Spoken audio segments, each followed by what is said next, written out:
Wall with table fan repair ಮಾಡ್ತಾ ಇದ್ದೀವಿ. ಇದು ನಾವು ಪರ್ಸ್ನಲ್ ಯೂಸ್ ಮಾಡಿರೋ ಅಂಥದ್ದು. ಕಾಲ ಮೇಲೆ ಬಿಸಿನೀರು ಬಿದ್ದೋಗ್ಬಿಟ್ಟಿದೆ. ಪ್ಯಾನಲ್ ಲೈಟ್ಸ್ ಸರ್ವಿಸ್ ಮಾಡಿದ್ದೀವಿ. ಒಳಗಡೆ ಮೆಟೀರಿಯಲ್ ಎಲ್ಲ ಈ ಥರ ಬರ್ನ್ ಆಗುತ್ತೆ PVC ಪ್ಯಾನಲ್ಸ್ ಯೂಸ್ ಮಾಡಿದ್ರೆ. ಇದು ನಮ್ಮ ಕಂಫರ್ಟ್ ಫುಡ್ ನೋಡಿ, ಅನ್ನ ಸಾರು ಪಲ್ಯ. ಹಾಯ್ ಎಲ್ರಿಗೂ, ವೆಲ್ಕಮ್ ಟು ನಾವಿಬ್ರು ನಮಗಿಬ್ರು ವ್ಲಾಗ್ಸ್. ಈ ವ್ಲಾಗು ಈ ಬ್ಯೂಟಿಫುಲ್ ಫೇಸಿಂದ ಸ್ಟಾರ್ಟ್ ಆಗ್ತಾ ಇದೆ ನೋಡ್ರಿ. ನಾವು ಅಂಗಡಿಯಲ್ಲಿ ಹೇಗೆ ಎಂಜಾಯ್ ಮಾಡ್ತೀವಿ ಅಂತ. ನಾನು ಆ್ಯಕ್ಚುಲಿ ಒಂದು 3-4 ಓ ಕ್ಲಾಕ್ ಹಂಗೆ ಅಮ್ಮ ತಂದು ಬಿಟ್ಬಿಡ್ತಾರೆ. ನನಗೆ ಇಷ್ಟ ಆಗುತ್ತೆ ಈ ಥರ ಎಲ್ಲ ಆಡಿಸೋದು. ಇವನು ಬಂದ ಇಷ್ಟು ಮಾಡ್ತಾನೆ ನೋಡ್ರಿ.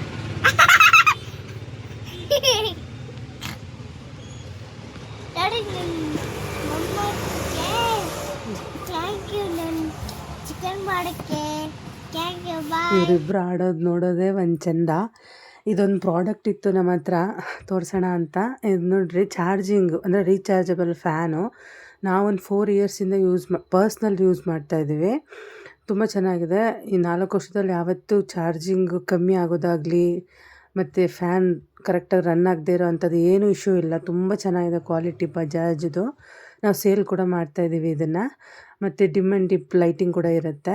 ಗಾಳಿ ಮಾತ್ರ ತುಂಬ ಚೆನ್ನಾಗಿದೆ.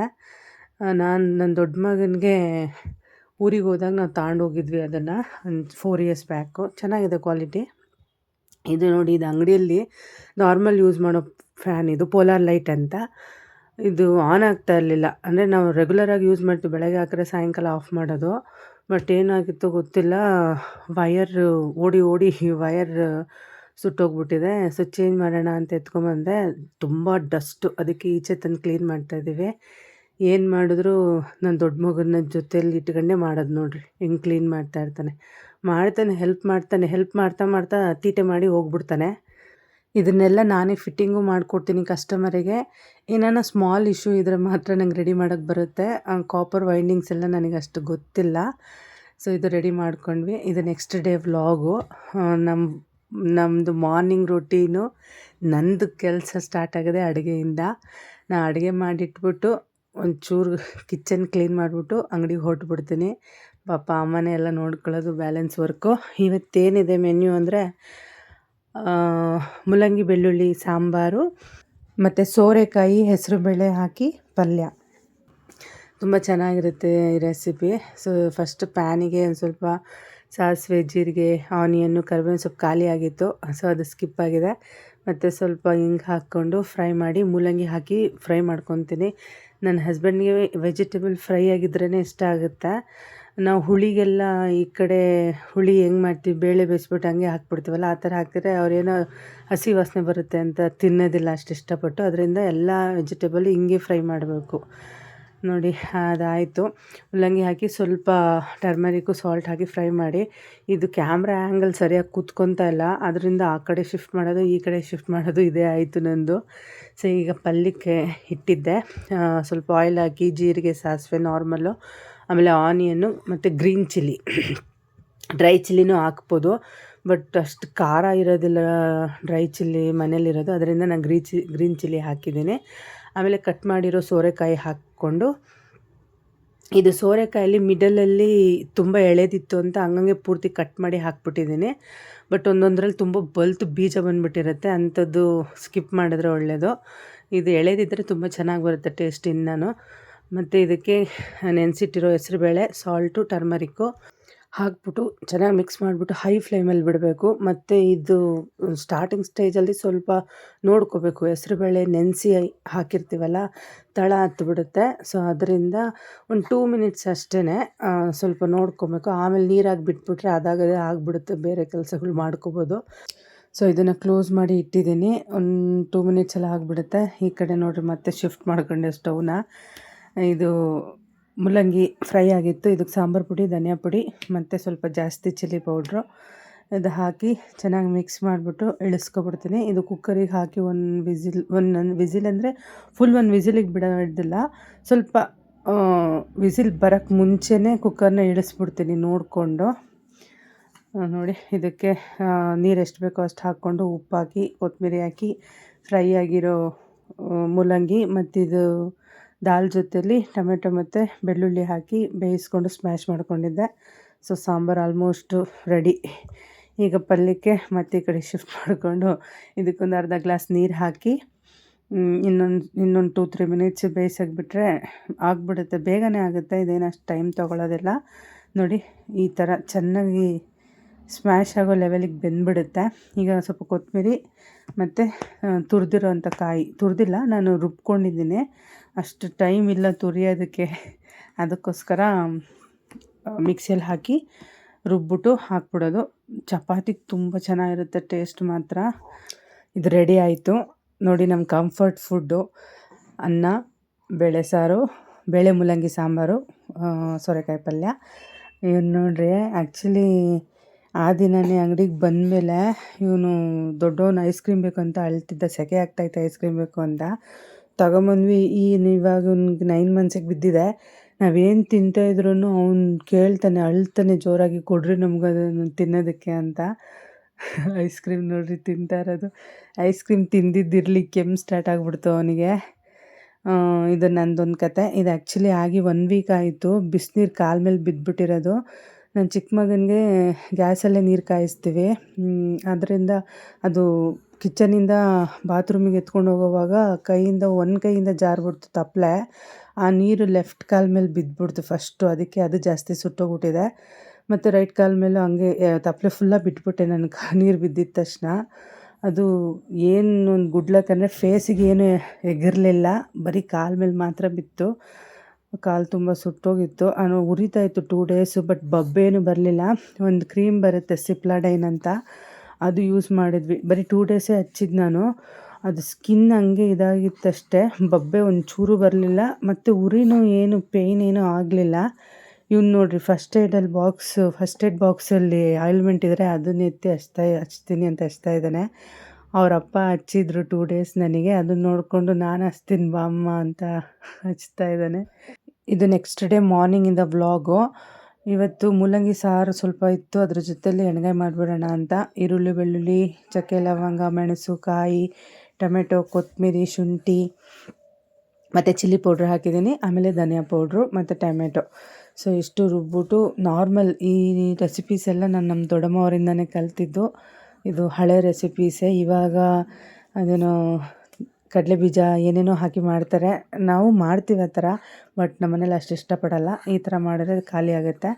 ನಾನೇನು ಮಾಡ್ತೀನಿ ಅಂದರೆ ಪ್ಯಾನಿಗೆ ಆಯಿಲ್ ಹಾಕಿದ ತಕ್ಷಣವೇ ಆನಿಯನ್ನು ಮತ್ತು ಕಟ್ ಮಾಡಿರೋ ಬದನೆಕಾಯಿನ ಹಾಕ್ಬಿಡ್ತೀವಿ.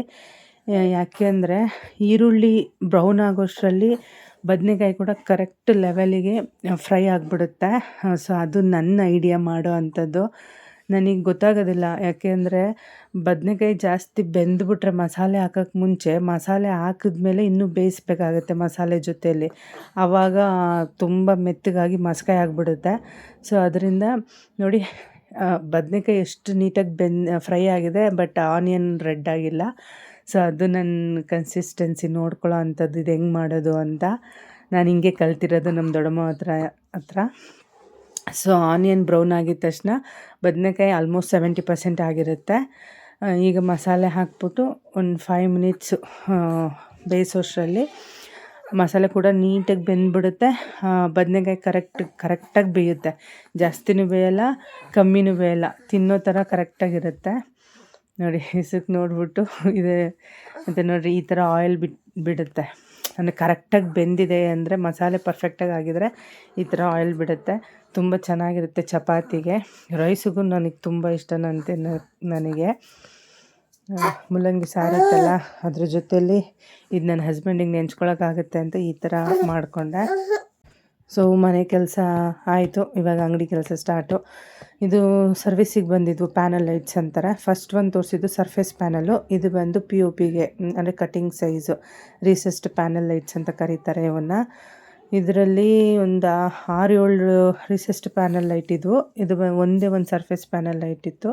ಸರ್ಫೇಸಲ್ಲಿ ಚೋಕ್ ಮಾತ್ರ ಹೋಗಿತ್ತು, ಬಟ್ ಇವು ನಾನು ಓಪನ್ ಮಾಡ್ತಾ ಇದ್ದೀನಲ್ಲ ಫಿಟ್ಟಿಂಗು, ಇದರಲ್ಲಿ ಒಳಗಡೆ ಮೆಟೀರಿಯಲ್ಲು LED ಎಲ್ಲನೂ ಸುಟ್ಟೋಗ್ಬಿಟ್ಟಿತ್ತು. ಇದರಲ್ಲಿ ಹೇಗೆ ಪರ್ಚೇಸ್ ಮಾಡಬೇಕು, ಯಾವುದನ್ನು ನೋಡಿ ಪರ್ಚೇಸ್ ಮಾಡಬೇಕು ಅಂದರೆ, ಇದು ಬಂದು PVC. ಇವಾಗ ನನ್ನ ಟೇಬಲ್ ಮೇಲಿರೋ ಅಂಥದ್ದು PVC ಇದೆಲ್ಲ ಮೆಟೀರಿಯಲ್ಲು. PVCದು ಅಷ್ಟು ಚೆನ್ನಾಗಿರೋದಿಲ್ಲ ಐಟಮು. ಇದೇನಾಗುತ್ತೆ ಅಂದರೆ ಹೀಟ್ ಆಗುತ್ತೆ LED. ಸೊ LED ಹೀಟ್ ಆದಾಗ ಆ ಹೀಟ್ ಈಚೆ ಹೋಗ್ಬೇಕಲ್ವ, ಆ ಹೀಟ್ ಈಚೆ ಹೋಗೋದಕ್ಕೆ ಎಲ್ಲೂ ಸ್ಪೇಸೇ ಇಲ್ಲ. ಬರೀ ಒಂದೇ ಒಂದು ಮೆಟಲ್ ಶೀಟ್ ಹಾಕಿದ್ದಾನೆ ಒಳಗಡೆ. ಆ ಮೆಟಲ್ ಶೀಟಿಗೆ ಸ್ಟ್ರಿಪ್ನ ಅಂಟಿಸ್ಬಿಟ್ಟು ಮೇಲ್ಗಡೆನೂ PVC, ಬಾಟಮಲ್ಲೂ PVC. ಸೊ ಈ PVC ಪ್ಲಾಸ್ಟಿಕಲ್ಲಿ ಹೀಟ್ ಡಿಸಿಪೇಟ್ ಆಗಲ್ಲ, ಹೀಟ್ ಈಚೆ ಹೋಗೋದಿಲ್ಲ. ಹೀಟ್ ಈಚೆ ಹೋಗಿಲ್ಲ ಅಂದರೆ LED ಹಂಗೆ ಅಲ್ಲೇ ಇದ್ದು ಒಂಥರ ಜಾಸ್ತಿ ಹೀಟ್ ಕ್ರಿಯೇಟ್ ಆಗಿಬಿಟ್ಟು LEDನೂ ಬೇಗ ಹೋಗ್ಬಿಡುತ್ತೆ.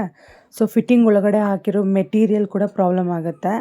ಮೆಟೀರಿಯಲ್ ಹೆಂಗೆ ಪ್ರಾಬ್ಲಮ್ ಆಗುತ್ತೆ ಅಂದರೆ ಇದರಲ್ಲಿ ಅಕ್ರಲಿಕ್ ಶೀಟ್ಸ್ನ ಹಾಕಿರ್ತಾರೆ, ರಿಫ್ಲೆಕ್ಟರ್ ಶೀಟ್ ಅಂತ ಹೇಳ್ತೀವಿ, ಮತ್ತು ರಿಫ್ಲೆಕ್ಟ್ರ್ ಅಕ್ರಲಿಕ್ ಅಂತ ಹೇಳ್ತೀವಿ. ಒಂದು 3 ಮೆಟೀರಿಯಲ್ಸ್, ಮೇನ್ ಈ 3 ಮೆಟೀರಿಯಲ್ಸೇ ಬೇಕು ಪ್ಯಾನಲ್ ಲೈಟ್ಸಿಗೆ. ಸೊ ಆ ಮೆಟೀರಿಯಲ್ ಶೇಡ್ ಆಯಿತು ಮತ್ತು ಸೈಡ್ ಕಾರ್ನರ್ಸ್ ಎಲ್ಲ ಬರ್ನ್ ಆಯಿತು ಅಂದರೆ ಲೈಟ್ ಔಟ್ಪುಟ್ ಚೆನ್ನಾಗಿ ಬರೋದಿಲ್ಲ. ನಾನು ಅವ್ರಿಗೆ ಕಸ್ಟಮರಿಗೆ ಎಲ್ಲನೂ ಚೆಕ್ ಮಾಡಿಬಿಟ್ಟು ಹೇಳಿದೆ, ಅಣ್ಣ ಈ ಥರ ಒಂದೇ ಲೈಟ್ ಇದು ಮಾತ್ರ ಚೋಕ್ ರಿಪೇರಿ ಈಗ ಆನ್ ಆಯ್ತಲ್ಲ, ಅದು ಮಾತ್ರ LED ರಿಪ್ಲೇಸ್ಮೆಂಟ್ ಅಂದರೆ ಚೋಕ್ ರಿಪ್ಲೇಸ್ಮೆಂಟ್ ಮಾಡಿದ್ದೀನಿ, ಅದು ರೆಡಿ ಆಯಿತು. ಇವುಗಳಲ್ಲಿ ನೋಡಿರಿ ಮೆಟೀರಿಯಲ್ಲು ಹೆಂಗಾಗಿದೆ ಅಂತ. ಇದು ರಿಫ್ಲೆಕ್ಟರ್ ಶೀಟು ಒಳಗಡೆ ಇರೋವಂಥದ್ದು ರಿಫ್ಲೆಕ್ಟರ್ ಅಕ್ರಲಿಕ್. ಅವು ಒಂದು ರಿಫ್ಲೆಕ್ಟರ್ ಬರುತ್ತೆ, ಅದ್ರ ಕೆಳಗಡೆ ಒಂದು ರಿಫ್ಲೆಕ್ಟರ್ ಅಕ್ರಲಿಕ್ ಅಂತ ಬರುತ್ತೆ. ಅದು ನೋಡಿ ಹೆಂಗೆ ಮೆಲ್ಟ್ ಆಗಿಬಿಟ್ಟಿದೆ, ಬ್ರೇಕ್ ಆಗಿಬಿಟ್ಟಿದೆ. ಅದು ಹೀಟ್ ಈಚೆ ಹೋಗಿಲ್ಲ, ಒಳಗಡೆ ಇದ್ದು ಎಲ್ಲ ಬರ್ನ್ ಆಗಿಬಿಟ್ಟಿದೆ. ಸೊ ಕಸ್ಟಮರಿಗೆ ಫೋನ್ ಮಾಡಿ ಹೇಳಿದೆ, ಈ ಥರ ಮಾಡಿಸಿದ್ರೂ ಅದು ಬಾಳಿಕೆ ಬರೋದಿಲ್ಲ, ನೀವು ಮಾಡಿಸಿ ವೇಸ್ಟು ಅಂತ.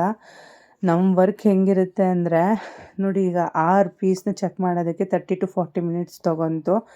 ಬಟ್ ಇದು ಯೂಸ್ ಮಾಡೋಕ್ಕಾಗಲ್ಲ, ಅಂದರೆ ಇದು ಸರ್ವಿಸ್ ಆಗಲ್ಲ. ಇಷ್ಟು ಟೈಮ್ ಮಾಡಿದ್ದು ವರ್ಕ್ ವೇಸ್ಟು. ಬಟ್ ಚೆಕ್ ಮಾಡಲೇಬೇಕು, ಪ್ರತಿಯೊಂದೂ ಚೆಕ್ ಮಾಡಿ ಏನೋಗಿಲ್ಲ ಅಂತ ಹೇಳಲೇಬೇಕಲ್ವ. ಒಂದೊಂದು ಟೈಮು ಪ್ರಾಫಿಟ್ಟು ಇದೆ, ಒಂದೊಂದು ಟೈಮ್ ಪ್ರಾಫಿಟ್ ಇಲ್ದಂಗೆ ಕೂಡ ಕೆಲಸ ಮಾಡಬೇಕಾಗತ್ತೆ. ಸೊ ಬಿಸ್ನೆಸ್ ಅಂದ್ರೇ ಹೀಗೆ, ಒಂದು ಟೈಮ್ ಲಾಸಲ್ಲೂ ಹೋಗುತ್ತೆ, ಒಂದು ಟೈಮ್ ಪ್ರಾಫಿಟಲ್ಲೂ ಮಾಡ್ಕೊಬೇಕಾಗುತ್ತೆ ಕೆಲಸನ. ಸೊ ನೋಡಿ, ಮತ್ತು ಬ್ಯಾಕು ಹೇಗೆಲ್ಲ ರಿಮೂವ್ ಮಾಡಿದ್ದೆ ಅದೇ ಮ್ಯಾನರಲ್ಲಿ ಮತ್ತೆ ಎಲ್ಲ ರೀಫಿಟ್ಟಿಂಗ್ ಮಾಡ್ತಾಯಿದ್ದೇನೆ. ಸೊ ಪ್ಯಾನಲ್ಸಲ್ಲಿ ಬೆಸ್ಟ್ ವೇ ಏನು ಅಂದರೆ ಮೆಟಲ್ದು ಸಿಗುತ್ತೆ, ಮೆಟಲ್ ಪ್ಯಾನಲ್ಸ್ ಅಂತ ಬರ್ತವೆ. ಅಂದರೆ ಇದು ಪ್ಯಾನಲ್ ಲೈಟೇನೆ, ಬಟ್ ಇದರಲ್ಲಿ PVC ಪ್ಲಾಸ್ಟಿಕ್ ಯೂಸ್ ಮಾಡಿದ್ದಾರೆ. ಬಟ್ ಆ ಮೆಟಲಲ್ಲಿ ಏನಿರುತ್ತೆ ಅಂದರೆ ಫುಲ್ ಬಾಡಿ ಹೌಸಿಂಗ್ ಎಲ್ಲ ಮೆಟಲ್ದಿರುತ್ತೆ. ಅದು ಏನಂದರೆ ನಿಮಗೆ 4-5 ಇಯರ್ಸ್ ಪ್ರಾಬ್ಲಮ್ ಬರಲ್ಲ. 4-5 ಇಯರ್ಸ್ ಆದಮೇಲೂ ಮೆಟೀರಿಯಲ್ ರಿಪ್ಲೇಸ್ಮೆಂಟ್ ಮಾಡಿಕೊಂಡು ಇನ್ನೊಂದು 2-3 ಇಯರ್ಸ್ ಯೂಸ್ ಮಾಡ್ಬೋದು. ಬಟ್ ವೆರಾಸ್ ಇದು PVCದೆಲ್ಲ ಮ್ಯಾಕ್ಸಿಮಮ್ 2 ಇಯರ್ಸ್ 3 ಇಯರ್ಸ್ ಇದ್ರ ಮೇಲೆ ಬಾಳಿಕೆ ಬರಲ್ಲ. ಮೇನ್ ಏನಂದರೆ LED ಹೋಯ್ತು, ಚೋಕ್ ಹೋಯ್ತು ಅಂದರೆ ಅವೆರಡರಲ್ಲಿ ಯಾವುದನ್ನ ಒಂದೋದ್ರೂ ಚೇಂಜ್ ಮಾಡ್ಕೊಂಡು ಯೂಸ್ ಮಾಡ್ಬೋದು. ಬಟ್ ಒಳಗಡೆ ಹಾಕಿರೋ ಮೆಟೀರಿಯಲ್ಲೇ ಹೋಯಿತು ಅಂದರೆ ಹಾಕೋದು ವರ್ತಿಲ್ಲ. ಓಕೆ, ಸೊ ಇದು ನೋಡಿರಿ, ಇಷ್ಟು ನನ್ನ ವರ್ಕು.